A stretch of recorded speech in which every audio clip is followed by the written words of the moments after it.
You bear the mark. You are cursed. Advertising. Sure, you got an ad before the video started. I bet it was for some cleaning product or something, whatever this is. Suelos con un brillo casi líquido, las innovaciones que veremos.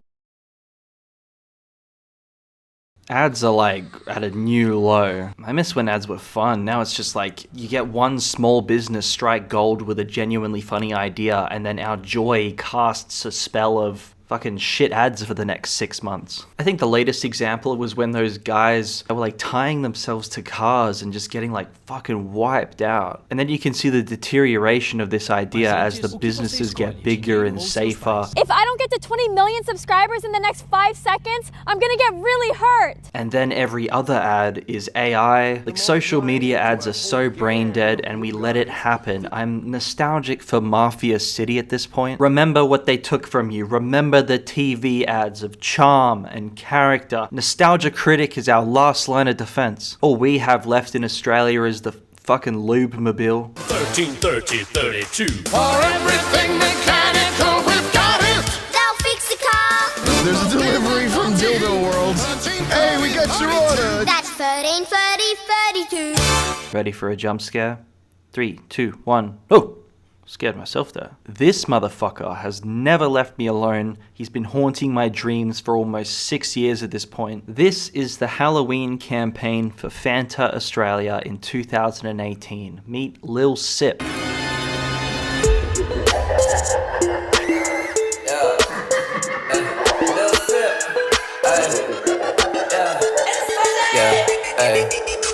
Orange drink, pink drink, in the bag, trick or treat. Please someone else remember this fucking ad. Everyone looks at me like I'm stealing their copper wire when I mention it. It's unlisted now. I had to find it from this ad news website where they were talking about the spooky season of ads. Oh look, Fanta did a Snapchat filter too.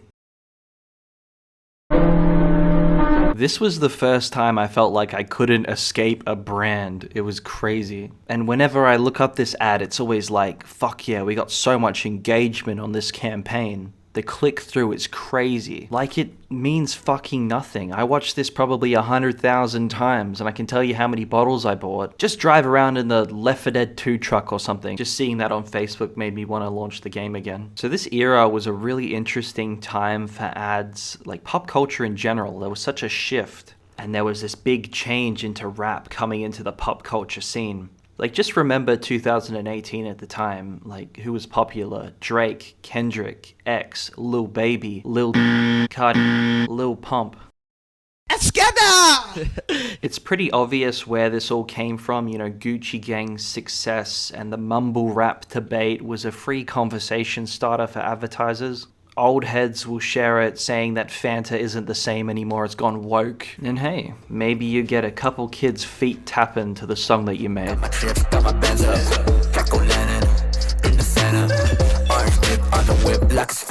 I said maybe. I'm so glad I don't work in advertising. God forbid you get credited for your work. I shouldn't have to solve the Zodiac code to find out Simon Jackson O'Lantern directed this. Nice one. So they outsourced a company to make the song itself, Sound Motor, and then Green Bean Productions produced it. There's also a creative team at Fanta. All I'm saying is that someone should have given them more than 4 plastic headstones. Like, at least spread them around. You might be able to hide the giant key light and the guy blowing the...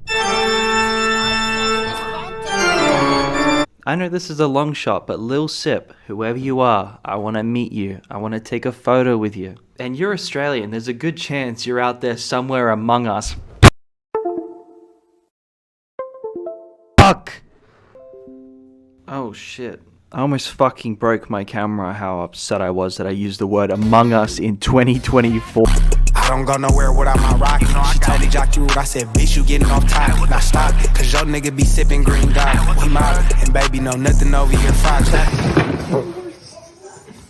They even did like a sneaky twist on the Lil Pump ad-libs. It's just weird. Yeah. Warning, bass levels may cause pumpkin explosions.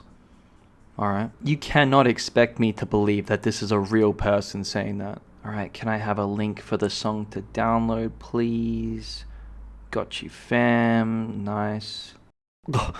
Aaron Lee. Lil Sip is Aaron Lee. Aaron Lee. We finally found Lil Sip. It's Aaron Lee. What, are you fucking stupid or something? Lil Sip being a corporate entity means that the song was written by someone else and then performed by someone else. I couldn't find this anywhere except from a post on a Facebook page. I don't think I've ever been this upset knowing that I will never be able to see Lil Sip live. Dirt on my grades and I rise from the grave. Snack on your brain, coop switching lanes. It's still real to me, damn it! Well, that's about 5 years of my life wasted. Let's look at Wendy's. Wendy's decided to make some music, like an entire rap EP. We beefin'? Back, I'm a boss chick, and they hate with that. But we tried your food with a flavor at. You number one, that's A. Joe. Why your ice cream machine always broke? Why your drive through always slow? Why you in the He's already dead. It wasn't really done for any reason. It was released on this random March day. Someone must have been really proud of this because they did a introspective a year later about it. 1 year ago, the Wendy's voice went to an octave no other brand had been before with the launch of the We Beefin' mixtape. The We Beefin' EP was just the latest example of how Wendy's is taking the sass from social media and inserting its voice into popular culture. Ugh, that sounds so gross. If you completely take advertising out of it, if you described any other strategy like this, it just seems like complete lunacy. We got this poppin', it took a lot, man. Can't even front, I want the spot, man. They say they love us cause we serving everything. While Wendy's sass sizzles in social media every day, who is this made for? After all, we are a brand known for our epic Twitter roast. Fuck off. Wendy's and Wingstop entered an epic rap battle on Twitter that blew our fans away. It was probably the same guy on 2 accounts. When all was said and done, We Beefin' topped Spotify's streaming charts and became the number 2 most popular rap album on iTunes, edging out more seasoned rappers. I'm gonna chrome off after this. How does this still have 2,000 monthly listeners? Hey, who am I to judge? I'm going to be running this up all day while I play Splitgate. Recognize I give no clucks, so wrap it up. Turn these chickens to rubber ducks. And BK, don't think that you got away. You copied my old menu and put it out on replay. Whoa. Stop the whoa. Oh my god. No one is safe. No one is safe. Wendy's got no friends in this industry. She's going for everyone. I couldn't find a match in Splitgate, so I just stole someone else's footage. It does remind me of the little rap jingles that are from the 80s and 90s. Like, I think it's stupid to compare it to normal music. Like, compared to advertising, like, we're all the way up here, like, peak. But compared to music, it's just like, all I'm gonna say, Wendy's can do Gunna, but Gunna can't do no fucking Lubemobile, you know what I'm saying? Especially since the Baby Birkin incident. Have a dot on buying a Baby Birkin. Fuck the good and got a list. So it's obvious they took a royalty-free beat, and it's obvious they wrote it in an afternoon, but I'm a gimmick guy. You know, I like TF2, COD Zombies, Five Nights at Freddy's. I fucking love quirky shit, okay? It's just so strange to be marketed to like this. Like, I can't see the connection between listening to this and wanting a Wendy's, whatever that is. Because Wendy's in Australia is completely different. It's like this hot dog shop that sells ice cream with a face on it, and I would spill it all over my mom's car and she would hit me. This mixtape doesn't make me want to do that again. To be serious, from clowning onwards, the vibe dies down very quickly. By the end of it, 4 for 4, you're like, alright, I'm over it. I was so on board at the beginning, and it just stuck around for that little bit too long where I became a fussy toddler and just threw all my Wendy's on the floor. And Rate Your Music fucking hates the Wendy's, bro. It really is just a spot to vent the frustration of how annoying this marketing in general has gotten. You'll never catch me hating Wendy's though, because they made those training video informational songs back in the day, and it's just the best thing ever. Chili comes in large and small, both for the dining room, and the cups are to go. Always got to make sure that you stir it right. Hot, careful when you pour it. Hold it steady upon the counter, let it set. So anyone well versed in this advertising music rabbit hole knows what I'm about to mention next. Probably offended that I haven't brought it up yet at all. The original shining example of this idea was Hamburger Helper in 2016. They dropped a mixtape on April 1st for no reason whatsoever, and it was executed flawlessly with some like really amazing songs on it. I love it. It was catered. I fry them noodles like macaroni. I stay with chickens like cacciatore. Y'all just trying to talk about some people, ain't no competition in my category. Hey, keep that heat on me.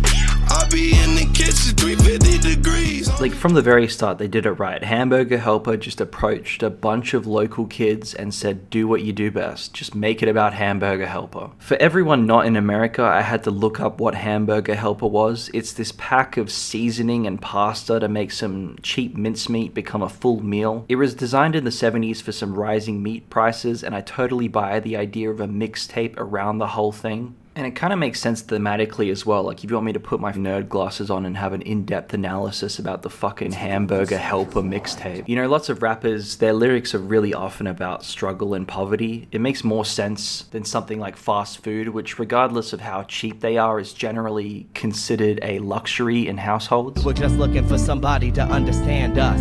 Everything's hard in the world so cold. Forget about your heart, you better do what you're told. But there's always one thing that never gets sold. Think that you could use food for your soul. That's why I think it's kind of cool for celebrities to get themed meals at these restaurants. It feels like an I made it moment to represent a global brand in a personal way. Sometimes I do this, then I dip them into barbecue sauce. If you're giving this to kids, they're gonna get sick from this. Like, I know Michael Jordan probably doesn't even eat McDonald's, but it's still a pretty cool way of reaching people as an artist. Oh, never mind. The J Balvin meal was specifically a no pickle Big Mac, but then you see the promotional imagery. Fuck's sake, McDonald's. Yeah, pickles? What the fuck are they in my burger for? What the fuck do I look like a fucking herbivore? I really don't have an issue with these projects as they are. I actually kind of like both of these mixtapes a lot. But I 100% agree with the critical response in the fact that there should absolutely be no more of these. To all advertisers watching, this was lightning in a bottle. Hamburger Helper had a really creative and unique idea that paid dividends, and Wendy's got lucky. I repeat myself, no one make another one of these. The internet will turn against you. I don't want to see KFC mixtape. I don't want to see a fucking Greek yogurt diss track. Let this part of advertising culture rest peacefully. I'm completely fine with people composing music for advertising or artists. Hell, even contemporary songs that have been absorbed into brands, that's alright with me. Just don't let me see those songs on your playlist. Simple as that. Like, the song slider can go that way all at once. Just don't ever try to legitimize what is essentially an extended marketing jingle. And I'm not saying there isn't any talent in making these. Like, honestly, Aaron Lee, great job. If I was an ad agency, I would be really pleased to have this land on my desk. I have no issue with you or any other musicians associated with these projects. My issue is with the ad agency thinking that this will make me want to buy their product. And on the best of days, people hate the feeling of being marketed to. And that's why you won't see many people returning to these songs after their initial release, regardless of how good they are. Please let me know if there are any other examples of brands making music. I would love to do a follow-up on this. I'm probably going to be doing more videos like this now that Rate Your Music has essentially ruined my entire original gimmick. I've got a couple more of those written up, and I've got a couple more of these rabbit hole video sort of things, so stay tuned. I'll see you in another 5 years. Imagine if Ninja got the stuffing stacker. Imagine if Ninja got the